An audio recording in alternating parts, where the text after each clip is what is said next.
Everybody vibes with the all-new Camry, a standard 225-horsepower engine and an available sport-tuned suspension provide the power and agility to take you anywhere, and to do it in style.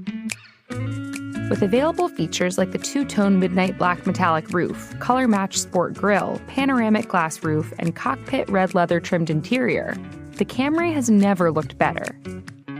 And because every all-new Camry is a hybrid, it delivers up to an EPA-estimated 51 miles per gallon combined. Whatever your vibe, it's a Camry vibe. Learn more at toyota.com/Camry. Hello. From Wonder Media Network, I'm Jenny Kaplan, and this is Womanica. This month we're talking about adversaries, women who fought for their place in history. Whether they fought to get to the top of their sport, against how society perceived them, or fought with each other to be champions. We're talking about women who broke barriers and sometimes did seemingly impossible or unspeakable things to carve out their place in history. Like the barrier breakers we're covering throughout the month, our partners at Camry are inspiring women to seek knowledge, creativity, joy, and experiences that will continue to push boundaries. Today's Womanican lured people into comfort with her charming personality and goofy demeanor, but she was ruthless with a pen. Her gossip column fueled Hollywood for decades. With just a few words, she could make, break, or revive a career. Please meet Louella Parsons. Louella concealed her childhood during her life, claiming to be younger than she was and more single than she was, among other things. But we now know that she was born in Freeport, Illinois in 1881 to Jewish parents. She had a typical childhood, and after graduating from high school, she went on to work as a reporter for a local paper. She married an affluent man named John Parsons in 1905. Their daughter was born a year later. By Louella's account, John died while on the way home from World War I. In reality, he cheated on her and she left him. Louella moved to the closest big city, Chicago. She began working at the Chicago Tribune by day and writing movie scenarios by night. While Louella had a good life by many standards, she was ambitious and wanted to do more. After starting a new writing gig at the Chicago Record-Herald, she got an idea that would put her name on the map. At that time, in the early 20th century, people traveling from New York to Los Angeles often took a cross-country train.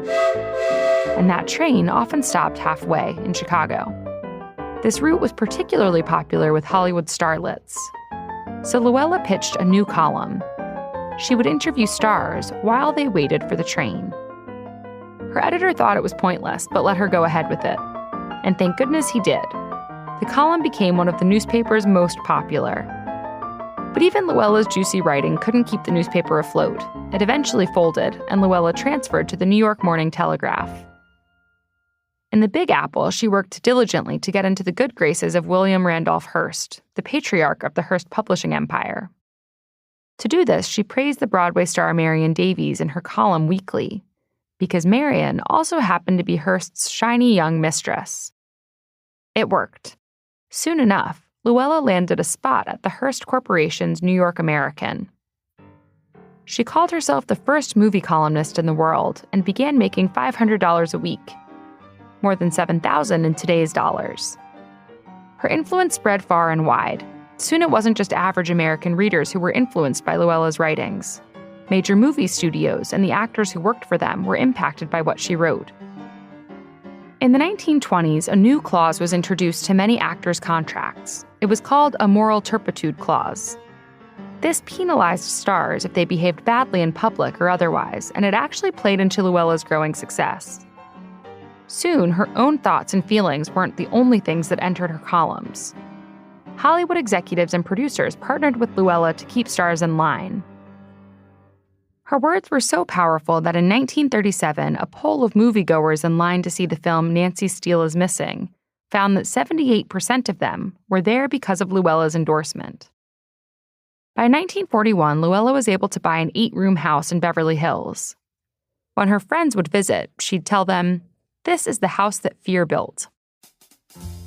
Louella and her column lived happily at the top of the food chain, until Hedda Hopper, a former actress, entered the journalism scene. Hedda was a friend of Louella's, a girl raised in a Quaker family who found her way onto Broadway and into Hollywood.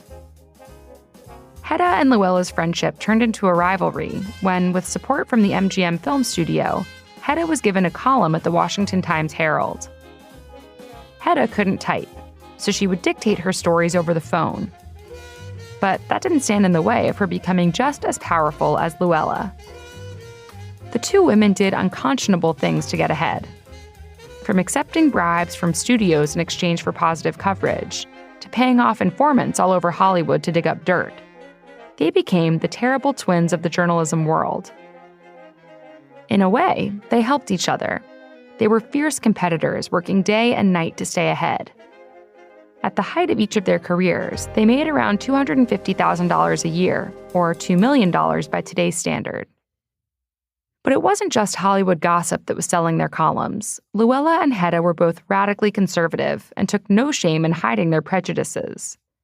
They took special care to expose stars who had racially mixed relationships or queer relationships, and strongly aligned themselves with anti-communist groups. Louella's political beliefs came to the forefront when she nearly suppressed the release of the movie Citizen Kane by labeling the film's director, Orson Welles, a communist. While the film was released, Welles' career suffered for it. Hedda, on the other hand, helped create Hollywood's blacklist during the era of McCarthyism and publicly supported Ronald Reagan. As her career went on, she publicly moved to the right, eventually supporting J. Edgar Hoover, the FBI director known for his surveillance of activists like Martin Luther King and manipulation of American political leaders. Both Hedda and Louella continued publishing their columns, hosting radio and television shows, and spreading their conservative views. But by the mid-1960s, their influence finally fizzled out. Media began democratizing, and as new shows popped up and a new Hollywood era was born, they could no longer hold readers' or studios' attention. After the home of Louella's column, the Los Angeles Examiner, folded in the 1960s, Hedda's column at the Los Angeles Times took over in popularity. They would both write up until the end, with Hedda passing away in 1966 and Louella passing away in 1972. Louella and Hedda's complicated legacies live on in the pages of magazines like People, Us Weekly, and The Hollywood Reporter. All month, we're talking about Adversaries. For more information, find us on Facebook and Instagram at Womanica Podcast. Special thanks to Liz Kaplan, my favorite sister and co-creator. Talk to you tomorrow.